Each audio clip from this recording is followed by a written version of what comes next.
록펠러라고 하는 사람이 50이 넘어서 큰 대재벌이 되었을 때 그는 친구도 이웃도 아랑곳하지 않고 오직 재산을 모으는 일에만 전심전력을 다했던 겁니다. 그 일이 쉽지는 않았어요. 너무 힘들고 피곤하고 지쳐서 마치 폐인처럼 보였습니다. 그때 어떤 사람이 록펠러에게 질문을 했습니다. 당신은 세상에 제일 가는 부자입니다. 지금도 계속해서 많은 돈을 벌어들이고 있습니다. 얼마나 돈을 더 벌면 만족하시겠습니까? 그러자 록펠러가 뭐라고 대답을 했겠습니까? 예, 지금보다 조금만 더 벌면 좋을 것 같습니다. 이것이 한때 재물에 집착을 하던 록펠러의 마음이었습니다. 여러분, 돈과 재물로는 삶의 만족을 느끼는 사람은 한 사람도 없는 거예요.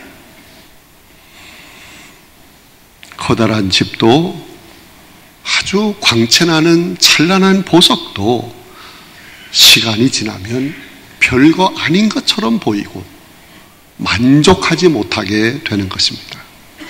오직 예수 그리스도를 통해서만이 참된 만족한 삶을 살 수 있는 것입니다. 그래서 사도 바울은 굶주림과 추위와 고난 속에서도 오직 예수 그리스도 때문에 자족하고 기뻐했던 것입니다. 유명한 카네기라고 하는 사람이 죽음을 준비해야 할 한 가지 사실을 이렇게 이야기합니다. 통장에 많은 돈을 남기고 죽는 사람처럼 치욕적인 인생은 없다. 아름다운 인생이 되기 위해서는 마지막이 아름다워야 한다. 모든 것을 나누고 미련 없이 홀가분하게 떠나는 그 뒷모습은 너무도 아름다운 것이다. 그러면서 여러분은 지금부터 떠날 준비를 해 두는 것이 좋겠습니다 하는 이야기를 했습니다. 사람들이 돈을 모아서 큰 재벌가가 되려고 하는 그 마음 속에는 자손들에게 유산을 남겨주고 싶은 생각들이 다 있는 겁니다. 미국의 경제학 박사 토머스 스탠리 교수는 부의 세습이라고 하는 것을 연구를 해서 발표한 적이 있습니다. 미국의 재벌 중에 80% 이상이 중산층 아니면 노동자 출신이었다. 부모로부터 기업을 물려받은 부자는 겨우 20%도 안 된다 하는 이야기를 했습니다. 그런데 우리나라의 재벌들은 어떻습니까? 젊은 재벌들 거의 다 모두 재산을 유산으로 물려받아서 큰 재벌들이 된 거예요. 유산이 중요하지요. 본문의 이삭도 큰 유산을 물려받았습니다. 그래서 그는 큰 거부가 됐잖아요. 그 유산이 무엇인지 압니까? 이삭이 물려받은 유산은 영원한 유산, 신앙의 유산, 믿음의 유산이었습니다. 그 믿음의 유산이 이삭을 엄청난 거부, 아주 창대한 거부가 되게 만든 것입니다. 본문 12절로 14절에 보면 여호와께서 복을 주심으로 이삭이 장대해지고 마침내 거부가 되어 양과 소가 떼를 이루고 노복이 심히 많음으로 블레셋 사람들이 그를 시기하였다 하는 말씀이 나오고 있습니다. 이처럼 이삭은 하나님이 복을 주심으로 창대한 거부가 되었다. 그러면 믿음의 사람 이삭의 무엇이 하나님의 엄청난 복을 받게 했을까? 첫째는 기쁨과 웃음의 삶이 하나님의 복을 받게 한다 하는 것입니다. 이삭이 어떻게 해서 백만장자가 되었느냐? 그것은 웃음입니다. 웃음. 웃음이 부를 만드는 힘입니다. 아브라함은 이삭을 100세에 낳았어요. 하나님이 100세에 주신 그 아들의 이름을 이삭이라고 했잖아요. 창세기 21장 6절에 보면 사라가 이르되 하나님이 나를 웃게 하시니 듣는 자가 다 나와 함께 웃으리로다. 여러분, 이삭이라고 하는 이 말의 의무는 기쁨, 웃음, 행복이라는 뜻을 가지고 있습니다. 수많은 세월을 보내고 이제 다 늙어서 전혀 생산력이 없는 아브라함과 사라에게 아들을 주었어요. 그 아들이 이삭인데 그때 그 기쁨, 그 웃음이 얼마나 컸겠습니까? 이삭은 웃음입니다. 이름만이 그 이삭이 아니고 그의 삶이 웃음의 삶이었습니다. 바로 이 기쁨과 웃음이 물질을 들어오게 하는 통로의 역할을 한 것입니다. 여러분, 마음의 기쁨과 평화가 있는 사람은 번영과 성공을 끌어들이는 것입니다. 그러나 마음이 어둡고 불쾌한 마음을 가진 사람, 이런 사람은 오히려 자신에게 있는 모든 것을 다 흩어버리는 사람이 되는 것입니다. 마음에 기쁨이 있고 얼굴에 웃음이 있는 사람에게 복이 오는 줄로 믿습니다. 그래서 옛말에 소문만복래라는 말이 있지 않습니까? 웃음의 꽃이 피는 집안에 복이 들어오는 줄로 믿습니다. 아무리 심각한 문제라고 할지라도 웃음이 있는 사람은 그걸 쉽게 해결해 나가는 거예요. 어떤 어려움이 내게 닥쳐와도 뭐 그까짓 거 그리고 허허 웃고 지나가는 거예요. 웃음은 모든 문제를 해결할 수 있는 힘입니다. 여러분, 옛말에 말이 씨가 된다 하는 말을 들어봤지요. 우리가 죽겠다, 어렵다, 안 된다, 못한다, 기분 나쁘다 그러면요, 내 신경을 그대로 그 말을 받아들여서 안 되게 하고 기분 나쁘게 하는 거예요. 그러나 신난다, 고맙다, 감사하다, 행복하다 그런 말을 자꾸 하게 되면 내 신경이 그 말을 그대로 받아들여서 신나고 고맙고 기쁘게 살아가도록 만들어주는 거예요. 우리 옆에 있는 사람 쳐다보고 말합시다. 말이 씨가 됩니다. 여러분, 우리는 늘 감사한 생각, 감사한 말, 그리고 마음의 평안, 늘 기뻐하며 사는 그런 성도들이 꼭 되어야 합니다. 웃음은 나를 위한 것이고 미소는 남을 위한 배려이다 하는 말도 있지 않습니까? 하나님도 말씀하셨어요. 항상 기뻐하라. 여러분, 우리가 기뻐하되 하나님을 기뻐해야 하는 것입니다. 그러면 하나님이 우리의 소원을 이루어 주시는 줄로 믿습니다. 하나님이 여러분을 사랑하십니다. 항상 함께 하십니다. 그 하나님으로 인해서 기뻐하시기를 바랍니다. 시편 37편 4절에 보면 또 여호와를 기뻐하라. 그가 내 마음의 소원을 내게 이루어 주시리로다 하는 말씀이 있어요. 아브라함의 가정이 자식이 없었는데 이삭이 태어남으로 웃음꽃이 피었습니다. 기쁨이 만발하게 되었습니다. 하나님으로 인해서 웃음과 기쁨이 넘치게 된 것입니다. 느헤미야 8장 10절에 보면 이날은 우리 주의 성일이니 근심하지 말라. 여호와로 인하여 기뻐하는 것이 너희의 힘이라 그랬어요. 여러분, 주일날 우리 성도들이 성전에 나와서 하나님께 영과 진리로 예배를 드리면서 말씀을 들으면서 성도의 교제를 나누면서 기쁨이 넘쳐야 합니다. 그것이 하나님이 우리에게 주시는 힘이라고 그랬어요. 기쁨과 웃음으로 하나님이 주시는 놀라운 복, 엄청난 복을 받는 여러분 모두가 되시기를 간절히 바랍니다. 두 번째는 화평주의의 삶을 사는 사람이 하나님의 복을 받게 된다 하는 거예요. 창세기 25장 5절에 보면 아브라함이 이삭에게 자기의 모든 소유를 주었다 하는 말씀이 있습니다. 그러나 분명한 것은 이삭이 아브라함이 물려준 재산으로 거부가 된 것이 절대 아닙니다. 본문 12절에 보면 이삭이 그 땅에서 농사하여 그 해에 100배나 얻었다 하는 말씀이 있습니다. 이삭이 농사해서 거부가 된 것입니다. 농사를 지을 그때 당시 그 상황은 가뭄이 극심했습니다.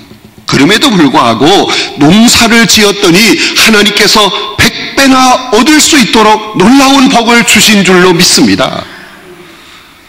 본문 12절로 14절에도 기록이 되어 있잖아요. 여호와께서 복을 주심으로 그 사람이 장대하고 왕성해서 마침내 거부가 되었다. 양과 소가 때를 이루었고 종이 힘이 많았다. 그래서 블레셋 사람들이 시기 질투했다 하는 말씀이 기록되어 있지 않습니까?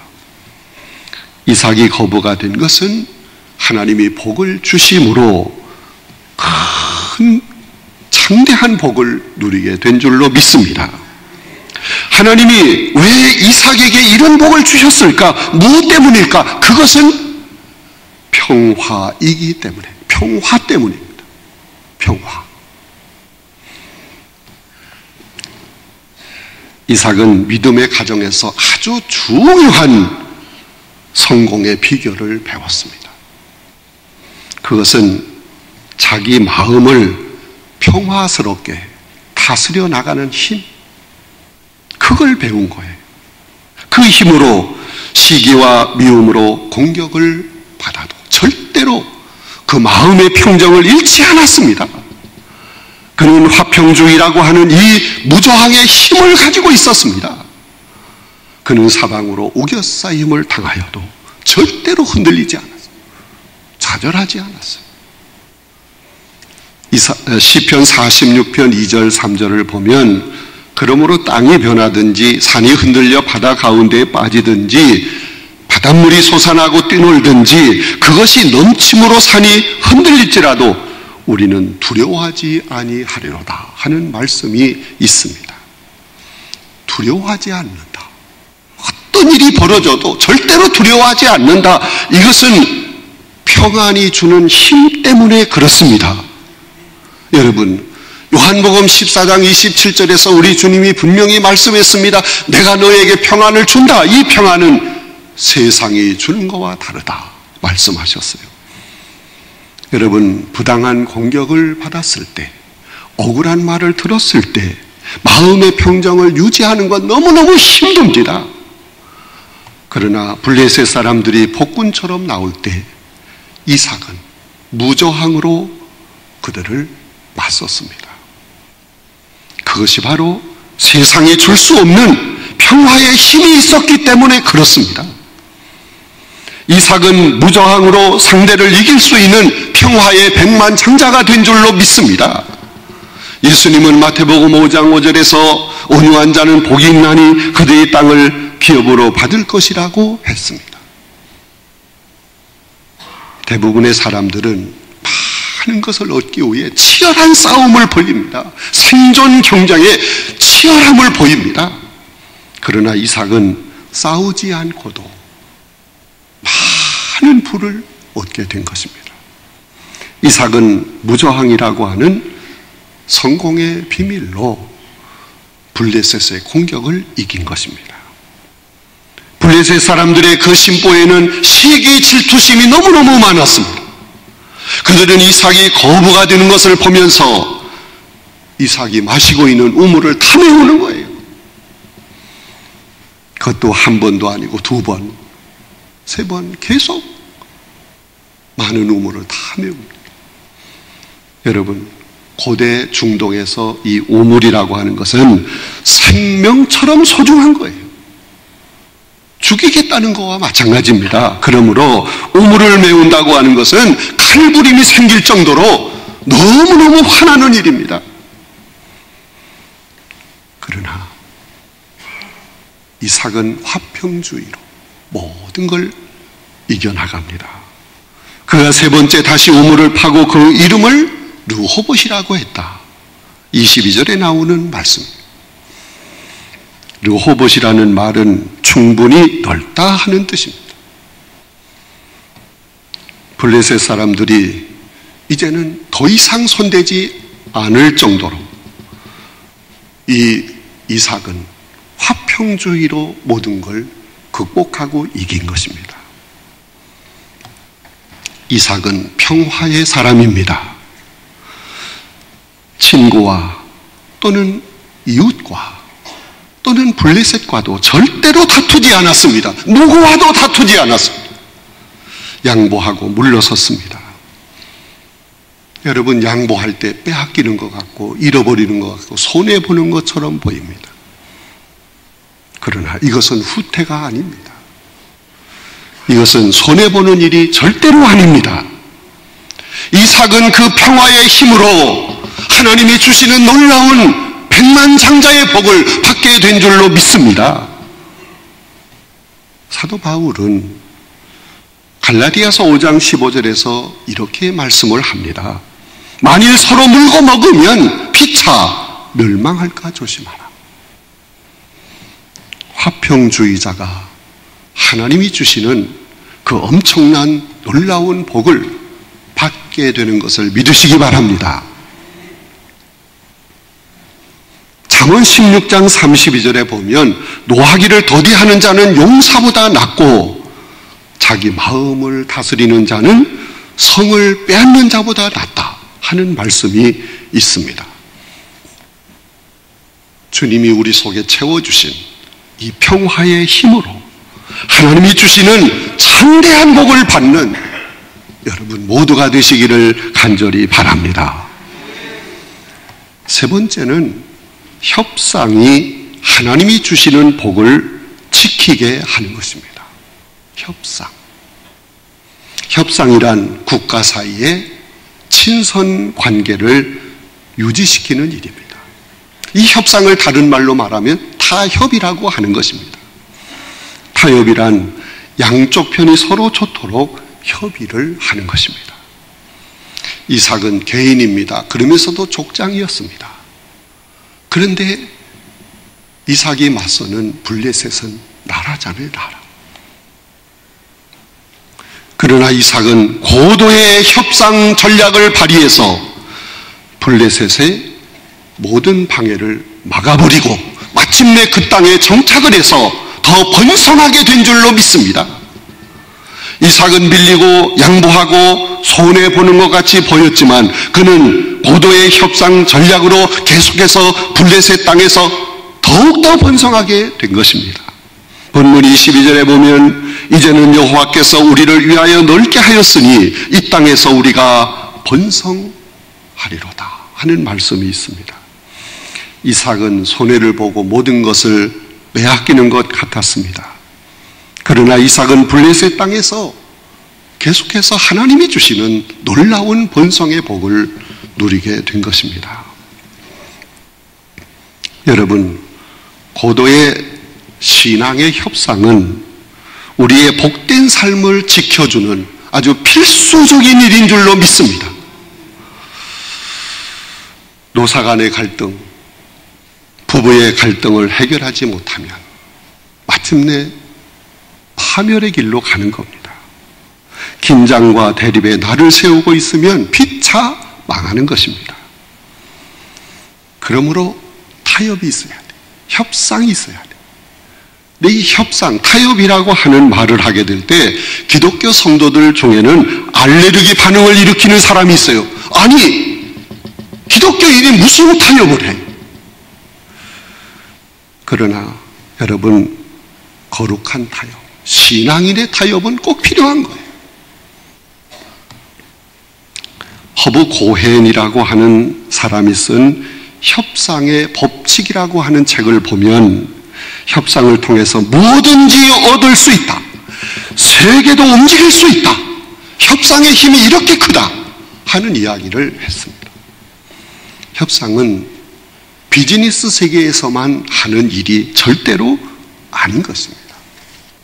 가정에서도 교회에서도 고도의 신앙의 협상이 필요합니다.